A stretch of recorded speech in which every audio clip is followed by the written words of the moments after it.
الحمد للہ رب العالمین والصلاة والسلام علی الانبیاء والمرسلین اعوذ باللہ من الشیطان الرجیم بسم اللہ الرحمن الرحیم رب اشرح لی صدری ویسر لی امری واحلل عقدۃ من لسانی یفقہوا قولی واجعل لی وزیرا من اہلی۔ محترم سامعین، السلام علیکم ورحمۃ اللہ وبرکاتہ۔ الحمدللہ قرآن پاک کا مطالعہ ہمارا جاری ہے۔ سورہ بقرہ کی آیت نمبر 61 تک ہم پڑھ چکے ہیں۔ آج انشاءاللہ آیت نمبر 62 پڑھیں گے۔ ایک اہم آیت ہے، اس آیت سے کچھ غلط نتائج اخذ کر لیے جاتے ہیں۔ آج ہم دیکھیں گے وہ کون سے نتائج سے اخذ کیے جاتے ہیں اور جاننے کی کوشش کریں گے کہ وہ کون سی غلطی ہے جو یہاں پر ہو جاتی ہے۔ اللہ سے دعا ہے اللہ ہمیں صحیح حق کو سمجھنے کی، پہچاننے کی، اپنی اصلاح کرنے کی توفیق عطا فرمائے، آمین۔ اعوذ باللہ من الشیطان الرجیم بسم اللہ الرحمن الرحیم۔ ان الذین آمنوا والذین ہادوا والنصارى والصابئین، بے شک وہ لوگ جو ایمان لائے اور وہ لوگ جو یہودی اور نصارہ عیسائی والصابئین اور ستارہ پرست، من آمن باللہ والیوم الآخر، جو بھی ایمان لایا اللہ پر اور یوم آخر پر، وعمل صالحا اور نیک عمل کیے، فلہم اجرہم عند ربہم، تو ان کے رب کے پاس ان کا اجر ہے، ولا خوف علیہم ولا هم یحزنون، ان کا نہ کچھ خوف ہوگا نہ ان کو کچھ غم ہوگا۔ یہ آیت ہے جس سے یہ نتیجہ اخذ کیا جاتا ہے کہ اس میں تمام لوگوں کا تذکرہ ہو گیا، قسم کا سارے اس کے اندر آ گئے، ایمان والے سے مراد مسلمان آ گئے، یہودی آ گئے، عیسائی آ گئے، ستارہ پرست بھی آ گئے۔ بتایا کیا گیا کہ جو بھی ایمان لایا اللہ پر، یوم آخر پر اور نیک عمل کیا، دو چیزوں پر ایمان کا تذکرہ ہوا ہے اور ساتھ ہی عمل صالح کا تذکرہ ہوا ہے، تو ساتھ ہی ان کو گارنٹی اور سرٹیفکیٹ دے دیا گیا کہ ان کو کوئی خوف اور کوئی غم نہیں ہوگا، ان کا اجر ان کے رب کے پاس محفوظ ہے، گویا کوئی قسم کے جنتی ہو جائیں گے۔ یہاں پہ یہ بات بتائی جا رہی ہے۔ اب اس میں غلط فہمی کیا پیدا ہو جاتی ہے کہ اس کے اندر بتایا جاتا ہے کہ یہاں پہ رسولوں پر ایمان کا کوئی تذکرہ نہیں ہوا، صرف اللہ پر یوم آخر پر تذکرہ ہوا ہے اور ساتھ عمل صالح ہوں تو بس انسان کے لیے کامیابی کے لیے کافی ہیں، گویا کہ نبیوں پر ایمان لانا کوئی ضروری چیز نہیں ہے۔ یہاں سے ایک نتیجہ اخذ کر لیا جاتا ہے۔ اب یہاں پہ کیا غلط فہمی ہوتی ہے، اس کے نتیجے میں ہم اس نتیجے تک پہنچ جاتے ہیں کہ جی رسولوں پر ایمان لانا ضروری نہیں ہے۔ غلطی یہاں پہ سب سے پہلے جو نظر آتی ہے وہ یہ ہے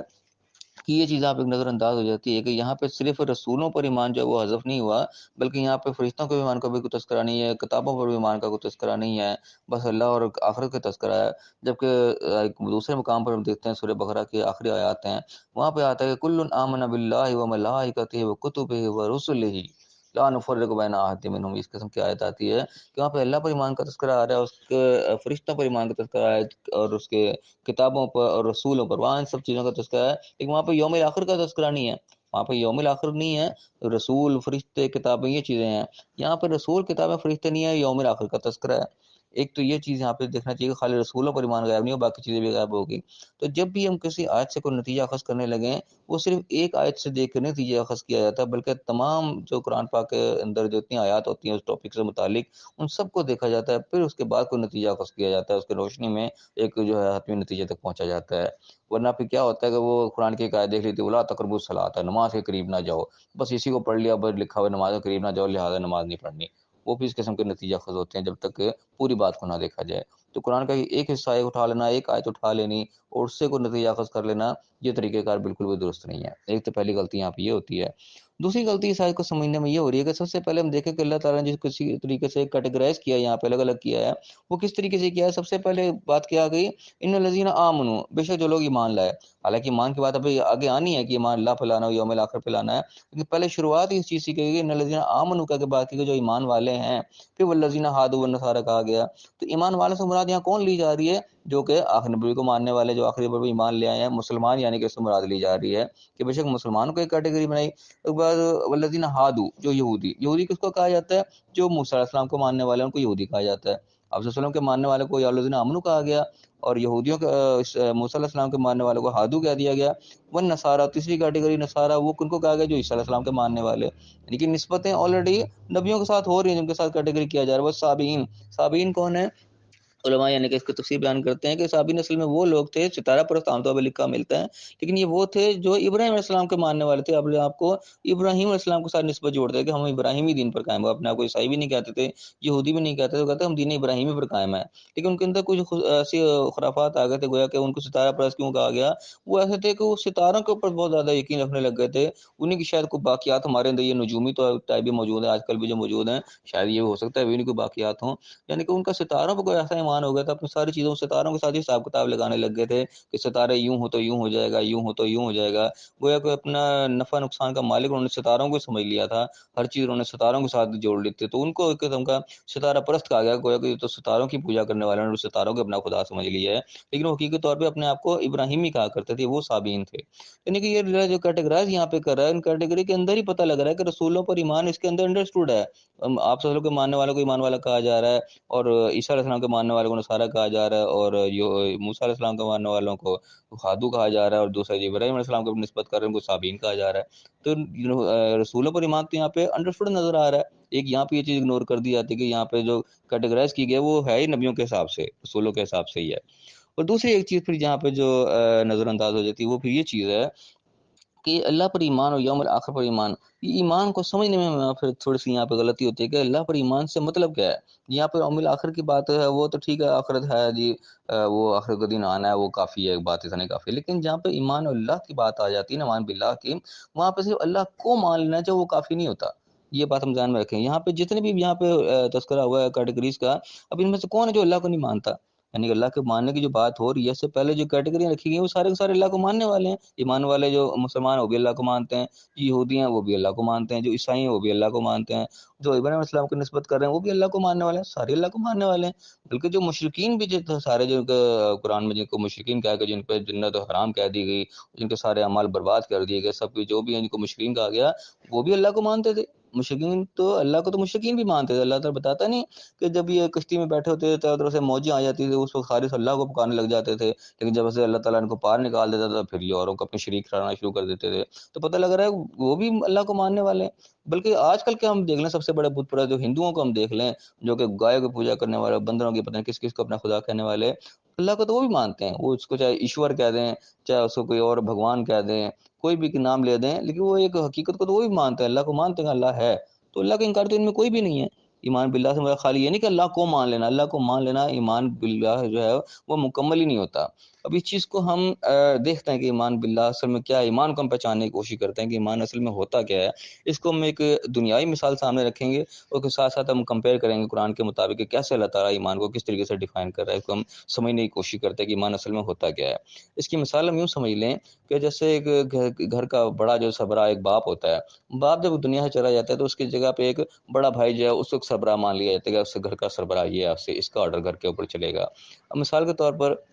کسی کا باپ فوت ہو گیا، اس کی جگہ پہ اس کا بڑا بھائی آ گیا، اب سب نے اس کو بڑا بھائی مان لیا، ایک ہے مثلا جو ہے وہ اس کو اپنا بڑا بھائی اپنا سربراہ مان ہی رکھ نہیں، میں اس کو سربراہ نہیں مانتا، جو کچھ میں آل ان آل میں خود ہی ہوں، اس کی مثال تو ہو گئی کہ اتھیسٹ کی طرح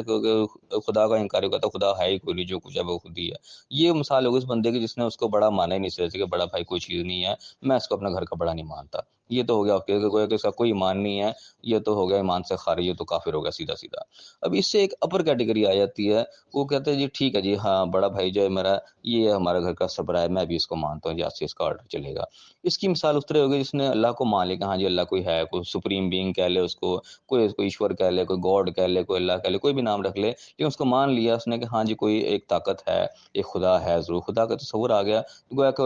ان کا ایمان والا ہو گیا، اللہ پر اس کا ایمان ہو گیا جی اللہ کوئی ہے، یہ ہو گیا صرف اللہ کو ماننا، کسی کو ماننے کی بات ہو رہی ہے، تو اس نے اس طرح کے اس نے بڑا بھائی مان لیا جی ہاں یہ گھر کا سربراہ ہے، اب اس سے ایک کیٹیگری اور آ گئی اوپر کہ وہ بڑا بھائی جس کو مان لیا اس نے کہ ہاں جی سربراہ ہے، اب وہ سربراہ جو ہے بڑا بھائی اس کو ایک آرڈر دیتا ہے کہ بیٹا یہ ذرا مجھے ذرا پانی پلاؤ، اب اس کے اب دو چیزیں آ گئیں، اب یہاں پہ ایک تو ہے اس کے جواب میں کچھ کہہ دیتا ہے کہ بھائی سوری میں آپ کو پانی نہیں پلا سکتا، ارے میں ذرا بزی ہوں، میں گیم کھیل رہا ہوں یا کچھ کر رہا ہوں، وہ معذرت کر لیتا ہے جی میں آپ کو پانی نہیں پلا سکتا، اب یہ تو ہو گیا ایک انکار سیدھا ہے، یہ اس کا کفر ہو گیا، اس کی مثال ہو گئی شیطان جیسی، جس کو اللہ تعالیٰ نے حکم دیا کہ بھی سجدہ کر، شیطان بھی اللہ کو مانتا تھا، اللہ نے حکم دیا کہ شاندار کہ آدم کو سجدہ کر، اس نے معذرت کر کے اللہ نے میں سجدہ نہیں اس کو کر سکتا، میں تو اس سے بہتر ہوں، میں نے اس کو سجدہ نہیں کرنا، یہ جب اس نے کہہ دیا اللہ نے بتا دیا کہ کانا من الکافرین، یہ تھا ہی کافروں میں سے۔ اللہ نے اس کا ایسا امتحان لیا کہ اس کا جو تھا وہ پردہ چاک ہو گیا، کہ وہ سب کے سامنے اللہ لعنی اور ہمیشہ کے لیے کافر قرار پایا گیا۔ اللہ نے بتا دیا تھا ہی کافر۔ تو انکار کرنے والا کہ وہ اللہ کو مانتا تھا، لیکن اللہ کے جب اس نے نہیں مانی، اس کی بات نہیں مانی، تو وہ کافر قرار پایا۔ یہی مثال ایسی ہوگی کہ بڑے بھائی نے اس کو کہا مجھے پانی پلا دے، اس نے کہا سوری میں نہیں پلا سکتا، تو اب اس کا گویا کہ ایمان ختم ہو گیا، اب یہ کافر کیٹیگری میں جائے گا، اب ایمان والا نہیں کہلائے گا۔ اب اس سے ایک کیٹیگری اور اوپر ہے، اب اسی کیٹیگری میں یعنی کہ یہ یہودی عیسائی اور جو بھی آپ صلی اللہ علیہ وسلم کو نہیں مانتے، وہ سب اسی کیٹیگری میں آ جاتے ہیں کہ اللہ نے جب کہہ دیا کہ بھائی ایمان لاؤ، انہوں نے کہا ہم نہیں اس کو ایمان لاتے، حالانکہ اللہ نے بتا دیا کہ پہچانتے بھی ہیں، یہ حق ان کے اوپر ایسے واضح ہو گیا، اللہ نے بتا دیا یعرفون کما یعرفون ابناءہم، یہ ایسے پہچانتے جیسے اپنے بیٹے کو پہچانتے ہیں، جانتے بوجھتے ہوئے پہچاننے کے باوجود انہوں نے کہا یہ اللہ ہم اس کو ہم یہ نبی نہیں مانتے، یہ نبی نہیں ہے۔ تو یہ ہو گئے شیطان ہو گئے، سب ایک کیٹیگری میں چلے گئے، اللہ نے کو کافر قرار دیا گیا۔ تو اس کی مثال اس بھائی ایسی ہو گئی کہ اس نے کہا کہ مجھے پانی پلا دو، اس نے کہا میں نہیں پانی پلاتا، تو یہ بھی ایمان سے فارغ کافر ہو گیا یہ بھی۔ اب اس سے ایک کیٹیگری اور اوپر چلے جاتی ہے کہ مثلا بھائی کو اس نے کہا کہ بیٹا مجھے پانی پلاؤ، تو اس نے انکار تو نہیں کیا کہ ٹھیک ہے جی اچھا پلاتا ہوں، لیکن اب اچھا کہہ دیا پلا دے، اس نے ایمان کا اظہار کر لیا، کفر نہیں کیا کہ اچھا ٹھیک ہے جی میں پلاتا ہوں، لیکن اب اس کو پلا نہیں رہا۔ اب یہ آگے کیٹیگری ہم مسلمانوں والی کہ ہم سب کوئی مانتے ہیں، اللہ کوئی مانتے ہیں، اللہ کے پیغمبر کوئی مانتے ہیں، سارا کچھ مانتے ہیں، لیکن اگر مجھ کر نہیں رہے، تب اس بھائی کی مثال دیکھو جو کہہ رہا ہے کہ ٹھیک ہے میں آپ کو پانی پلاتا ہوں، لیکن وہ پلا نہیں رہا۔ بھائی نے پھر کہا جی مجھے پانی پلاؤ، جی اچھا میں پلاتا ہوں، لیکن پلا کوئی نہیں رہا۔ بھائی کہتا کہتا رہ گیا، لیکن اس نے اس کو پانی نہیں پلایا۔ اب اس کا پانی نہ پلانے کو بھائی کیا تصور کرے گا؟ اس کو ایمان تصور کرے گا یا کفر تصور کرے گا؟ وہ اللہ کہتا نہیں بھائی میں نے کفر تو نہیں کیا، میں نے آپ کو انکار نہیں کیا، میں تو کہہ رہا میں پلاؤں گا، لیکن وہ اس کو تسلیم نہیں کرے گا، بھائی تو نے مجھے پلایا ہی نہیں، تو وہ کیا ہے تیرا ایمان ہوا؟ وہ ایمان کسی کا تیرا ہاں کہہ لینا، وہ تو مجھے کوئی فائدہ نہیں دے رہا، جب تک تو مجھے پانی پلا نہیں دے گا، جب تک یہ تیرے ہاں کی کوئی ویلیو نہیں ہے، یہ تو خالی ہے، یہ بیکار ہے، کسی کام کی نہیں ہے۔ تو یہ حال پھر ہم مسلمانوں کا اس وقت ہو گیا ہے کہ ہم سارا کچھ مان رہے ہیں کہ ہاں یا اللہ تو بات جو کہہ رہا ہے ٹھیک ہے، تیرے نبی بھی ٹھیک ہے، جو تیرے احکام وہ بھی صحیح ہیں، لیکن اب اس کو عمل نہیں کر رہے، تو ہم وہ بیکار ہیں۔ اللہ نے منع کر دیا کہ فرقے نہ بناؤ، ہم فرقے بنائے بیٹھے ہیں، اللہ کے تو ہم نے کوئی نہیں مانے۔ تو اللہ نے کہہ دیا کہ بھائی جھوٹ نہیں بولنا، ہم سر عام جھوٹ بول رہے ہیں، مانتے کہ جھوٹ نہیں بولنا چاہیے، ہم بول رہے ہیں۔ اللہ نے منع کر دیا بھی کسی کے ساتھ دھوکہ نہیں دینا، ہم دھوکہ دہی کر رہے ہیں۔ اللہ نے کہا کسی کا مال نہ حق نہ کھاؤ، ہم کھا رہے ہیں۔ اللہ نے کہا رشتہ داریوں کو جوڑ کر رکھو، ماں باپ کے ساتھ اچھا سلوک کرو، ہم نہیں کر رہے۔ ہم کام ہمارا الٹا کر رہے ہیں، تو پھر اس بھائی کی مثال ہوگی جس نے کہہ دیا کہ ہاں جی میں پانی پلاتا ہوں، لیکن پلایا کوئی نہیں، تو بھائی کو اس کا ایمان کسی کام کرے، وہ اس کو قبول نہیں کرے گا، بھائی تو نے میری کوئی بات نہیں مانی، تیرے ہاں ہاں کرنے سے کوئی فرق نہیں پڑتا جب تک اس کام کو کر نہیں گزرے گا، جب تک وہ بیکار ہے۔ تو یہ مسلمان آج کے ہم مسلمانوں کی والی مثال ہے کہ ہم سارا کچھ ہاں ہاں کر رہے ہیں، لیکن اس کو عمل نہیں کر رہے، ایکٹ نہیں کر رہے، تو وہ بیکار ہیں۔ یہاں اس لیے سب سے پہلے مسلمانوں کا بھی تذکرہ ہے، بات شروع مسلمانوں سے ہوئی ہے، مسلمان ہوں، یہودی ہوں، نصارہ صابن جو بھی ہو، جو اللہ کو ایمان لائے گا، اللہ کو بھی ایمان لانا کہ ہم زیادہ دیکھ لیا کہ جب تک اس کے ساتھ ایکٹ پورا نہیں کیا جائے گا، اس کے پورے مکمل پایہ تکمیل تک نہیں پہنچائے گا، جو اس کا تقاضا وہ پورا نہیں کیا جائے گا، اس وقت تک وہ ایمان مکمل نہیں ہوتا، ایمان ہوتا ہی نہیں، بیسیکلی وہ صرف ایک دھوکہ ہی ہوتا ہے۔ تو یہ چیز آئی یہاں پہ کہ جو ایمان لائے گا، اور پھر ساتھ یوم الآخر بھی اس لیے تذکرہ آ گیا کہ اس کے بعد آخرت پہ بھی یقین ہو کہ ہاں میں نے کسی کے سامنے حاضر ہونا ہے، میں نے جواب دہ ہونا ہے، اس چیز کا احساس اس کے دل میں رہے گا، تو یہ چیز جو مکمل کر جائے گا اس کے لیے پھر عمل صالح ہو گئے، ساتھ میں عمل نیک ہو گیا، پھر اس کے لیے اللہ کے پاس اجر موجود ہے کہ کوئی خوف نہیں، کوئی غم نہیں۔ یہ فی الحال اس کا پس منظر جو نظر آتا ہے۔ اور اس کے علاوہ دو چیزیں اس کے اندر اور آتی ہیں کہ یہ ایک قرآن میں چیز کا تذکرہ ہوا ہے کہ یہودی عیسائی کہتے تھے بھئی تم یہودی ہو جاؤ یا عیسائی ہو جاؤ تم کامیاب ہو جاؤ گے، یہ قرآن کی آیت ہے، کون ہودن اور نصارا، یہودی اور نصاری ہو جاؤ تو تم کامیاب ہو جاؤ گے۔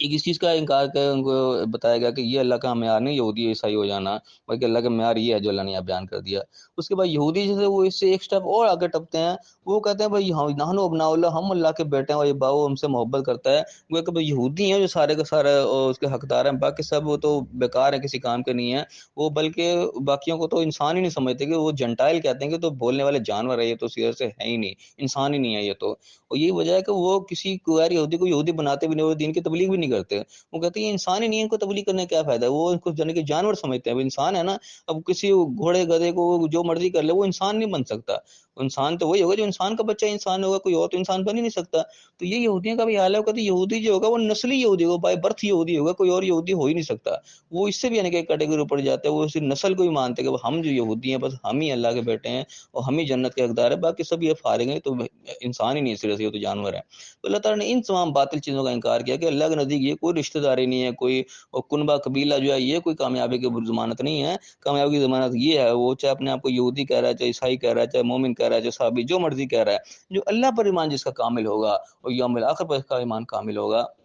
اللہ پہ ایمان کامل کے اندر ساری چیزیں آ جائیں گی، کتابوں پر ایمان بھی آ جائے گا، رسولوں پر بھی آ جائے گا، اور باقی جو اللہ تعالیٰ نے تقاضے ہیں وہ سب پورے ہوں گے، تب اللہ پہ ایمان کامل ہوگا۔ اور ساتھ یوم الآخر اس لیے ہوگا کہ اللہ کے آخرت کا اس کو پتا ہوگا کہ جو دنیا آئی ہے عارضی ہے، میں نے اس کے سارے کو جواب دینا ہے، اس کے سامنے حاضر ہونا ہے۔ یہ جو چیزیں کسی زندہ ہوں گی، ساتھ عمل صالح کے ساتھ ایڈ ہو جائیں گے، عمل صالح کے بغیر بھی گزارا نہیں، یہ بھی غور طلب بات ہے، عمل صالح ضروری ہوں، پھر اللہ کے نزدیک کامیابی ہے۔ اور اس کے علاوہ ایک چیز کا اور ازالہ یہاں پہ کیا گیا کہ جو مسلمان تھے، جو آپ صلی اللہ علیہ وسلم پر ایمان لے آئے تھے، ان کو اپنے بڑوں کی فکر پڑ گئی کہ یا اللہ، آپ صلی اللہ علیہ وسلم تو اب آپ آ گئے، ہم تو ان کو مان لے، ہمارے جو بڑے تھے آپ صلی اللہ علیہ وسلم تو ابھی آئے نہیں تھے، وہ تو عیسی علیہ السلام کو ماننے والے تھے، وہ تو عیسائی تھے، ان کا کیا بنے گا؟ جو ان سے پچھلے تبھی عیسیٰ علیہ السلام بھی نہیں آئے تھے ہمارے آباء و اجداد میں، وہ تو موسیٰ علیہ السلام کو مانتے تھے، انہیں کو بھی مانتے تھے، وہ تو اپنے آپ کو یعنی کہ یہودی تھے، ان کا کیا بنے گا؟ ان کو یہاں پہ تسلی دی گئی کہ تم گھبرانے کی ضرورت نہیں ہے، جو بجائے یہودی تھا، وہ عیسائی تھا یا کچھ بھی تھا، جو اللہ کو ماننے والا تھا، آخرت کو ماننے والا تھا، وہ کامیابی ہے۔ تو اللہ کو ماننے والا ہوگا، وہ ظاہر ہے عیسیٰ علیہ السلام کو،